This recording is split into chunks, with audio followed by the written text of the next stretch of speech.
Catus, Maximus here, this time with a review of the Chinese-made Stanley 85610. This is a Vise-Grip style locking adjustable wrench.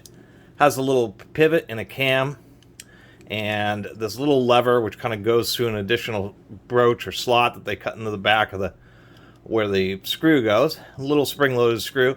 And what happens is it just has a tiny bit of motion, but what it does is it just presses the screw forward just a little bit to lock it onto the fastener.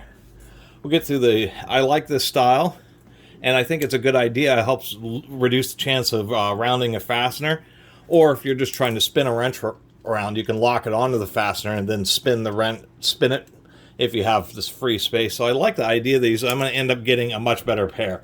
Because one, this broaching here is just horribly offset. They put in the jaw and then they ground it, and there's just no care was put in. And you can see it's super thin on this side, really risking this actually splaying out and failing.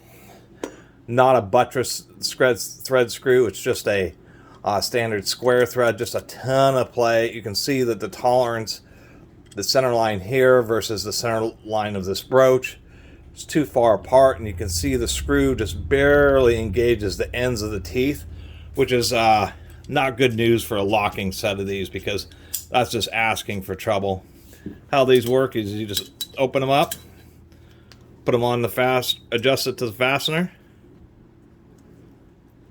and then lock it down.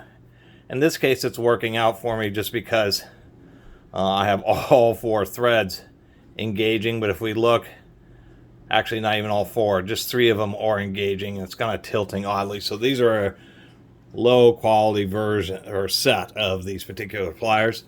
But nonetheless, that's the advantage. You can put them on, lock them onto the fastener, and even though you're only driving on two sides, you're holding onto it super tight. And I've read actually quite a few reviews, and people actually like them. They do work out pretty well just because of the fact that you're clamping on with just an immense amount of force. And then, of course, you can use them just like a normal adjustable wrench.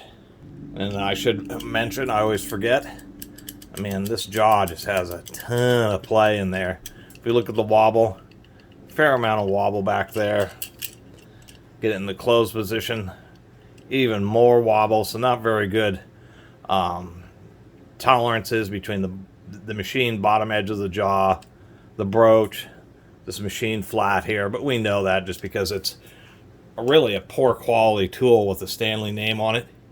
Interestingly enough, we do have a patent number on there, 4472986. So I don't know if that's licensed or if Stanley actually is who originated these Vise-Grip type locking pliers.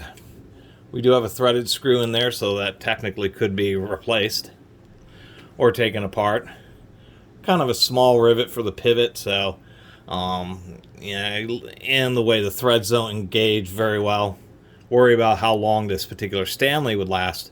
But that's aside from the point that I do like this design, do think it's a pretty valid design. I just recommend getting a more quality set of these if you're going to actually go for a set of these Vise-Grip locking adjustable Crescent wrenches. Anyway, really appreciate everybody who's been watching and subscribing, and if you haven't subscribed, please do. Till next time, Catus Maximus out.